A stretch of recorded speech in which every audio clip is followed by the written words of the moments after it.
First thing we're going to talk about is the level of toxicity in Wuhan.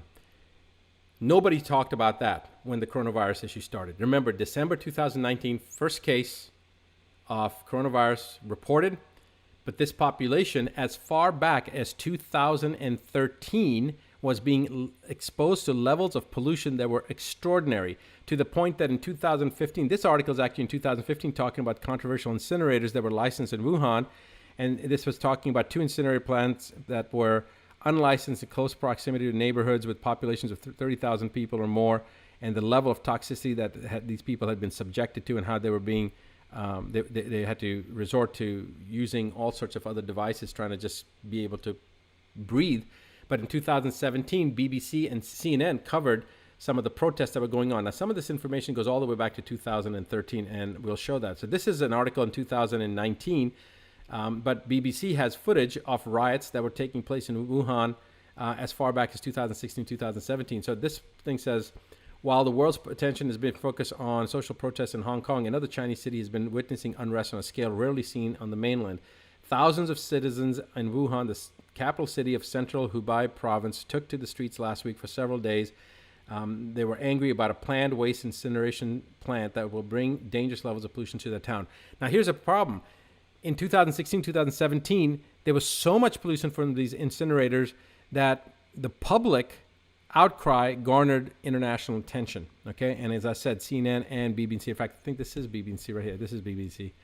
So a lot of stuff that was going on. Okay, there's more and more things here. Okay, here's a New York Times. They covered this. This was again in July 2019, going back how the Chinese government was very hesitant because of their, there were, I think they said, what is it, in such Chinese cities. So again, a lot of problems with pollution. Nobody was talking about the pollution. This particular article actually talks about Wuhan, a city of about 10 million people, say police have been detaining and taking some protesters away in vans, apparently targeting people who had urged others online to join the demonstrations. So they were preventing social outcry. They were censoring people's disgruntlement with the amount of pollution that was going on, and so the government was shutting down. Now, this is not talking about the number of people that had been mass inoculated in certain areas, certain provinces of China in the fall of 2019, and I am not 100% certain if Wuhan was one of those.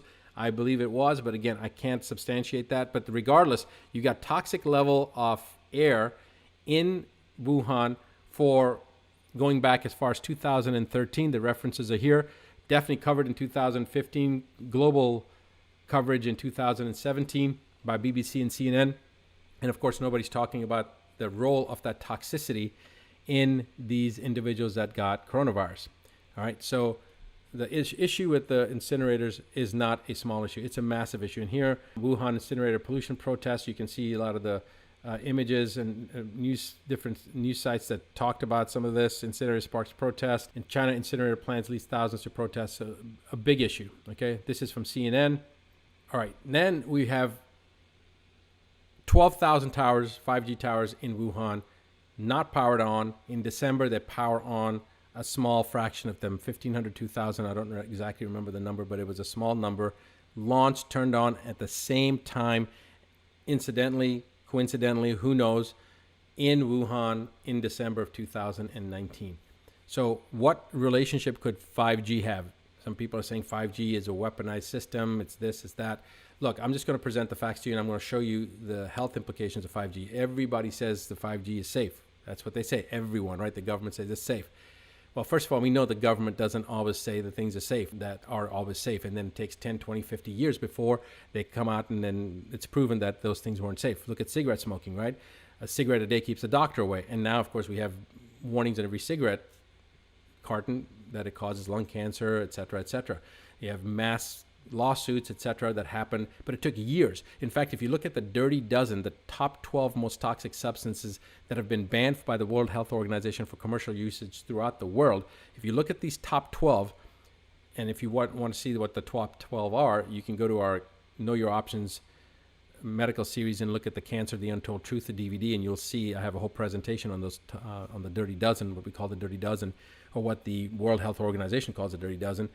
They're banned now from use in commercial global enterprise, these 12 substances. Yet each one of them was in global commerce for at least 50 years. Some of these had been in global commerce for over 70 years before they were finally banned. So it takes years before somebody finally figures out that, wait a second, this is dangerous. So for the government to say, oh, this is safe, one, it's irresponsible because there's a lot of studies that have been done to show that it's not safe.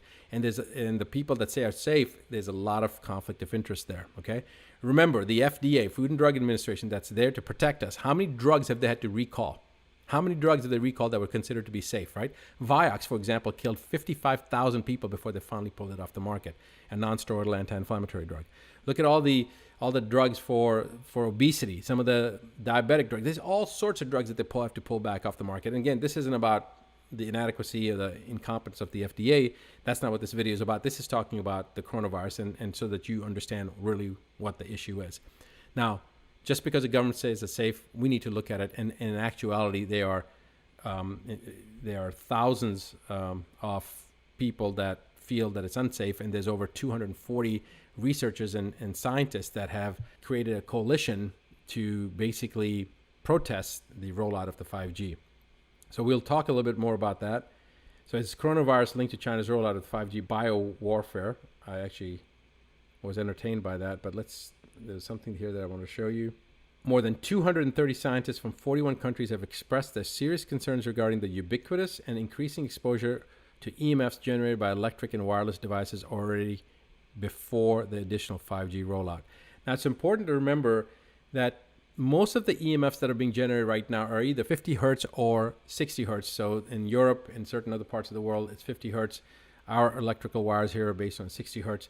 But when they start talking about the EMFs from some of these other mobile devices and such, we're looking at from like handheld devices, iPads, mobile phones and such.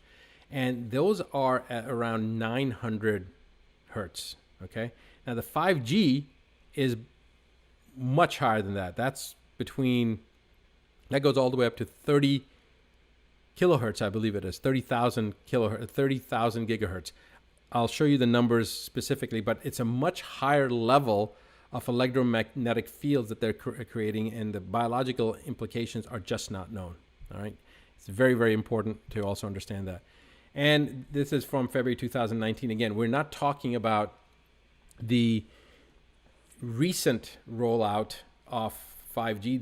This is a rollout that's been in process for some time, for a couple of, at least a year and a half or two. Now, when I say rollout, I'm talking about they're actually building them. They haven't turned them on yet.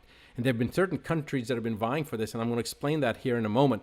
But this particular article is about the use of 5G in China's Intelligent Medical Demonstration Project, where they were going to use the 5G to roll out intelligent emergency responses and intelligent operating rooms and intelligent monitoring. They call it intelligent methodology, I guess, as opposed to not being intelligent before because it was dependent on more human factor. I don't know. But regardless, they were using it for various aspects of medicine. And the last thing I want to talk about is then the doctor who reported this. He basically reported an unusual respiratory condition, SARS-like condition, and then was picked up by the Chinese police and interrogated and then released, basically told not to talk about it, and then became supposedly the first physician casualty of the coronavirus. All right. So I'm just going to play this video here. It's kind of suspect that you've got a country like China that, causes problems, suppresses their population, prevents them from talking out, and then when they report something, somebody reports something like that, they basically shut them down. And then, of course, they get sick and die the next month, right? So he reported this in December, got sick and got picked up, released, and then apparently got sick in January and died early February. Let's go ahead and play this. The Chinese whistleblower doctor who told the world about the coronavirus in Wuhan has died. Our David Culver is in Beijing with more. David, this news obviously just coming to hand. A very young doctor there in Wuhan. You spoke to him early this week. Just explain what you now know. Linda, this is devastating. And my colleagues and I here in Beijing, we connected with him. In fact, you saw in that story that just ran, my producer Young, who's in the room here with me, he was the one who first made contact with him, and he wasn't talking to any foreign media at the time. Dr. Li Wenliang had become really well known here after, in late December, he was really inadvertently put out a message to some of his friends, his classmates from his medical school, telling them that something was going around that was similar to SARS. He said, be careful with your families, be careful with your loved ones. And that was it. He didn't expect that to go anywhere. Somebody screenshotted that. It went viral. His name was attached, and he got called into the health commission locally there in Wuhan. And they asked him how he got that information. Shortly thereafter, they started releasing more information publicly about the outbreak.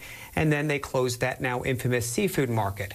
But that wasn't it. There was no praise for him. And in fact, there was the opposite. He got a call from police. Wuhan police called him in. They reprimanded him. They made him sign an affidavit of sorts that suggested that he was willingly spreading rumors, and he kept quiet for a while. For a few weeks, in fact, went back to work. And it was while seeing patients as an ophthalmologist that they believe he may have contracted the coronavirus, and he transmitted it to his parents as well.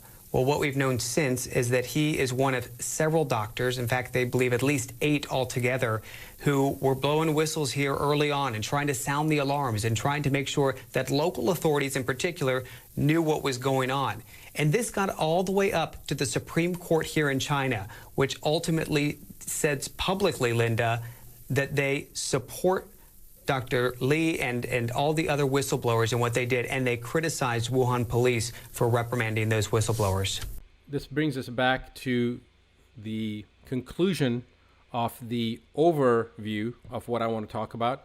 And now I'm going to go into more of the corona history, and actually this is the most disturbing part, the coronavirus history. We're going to talk about coronavirus and 5G and what 5G does to the immune system. And then we're going to talk about what you can do. So that's the next part.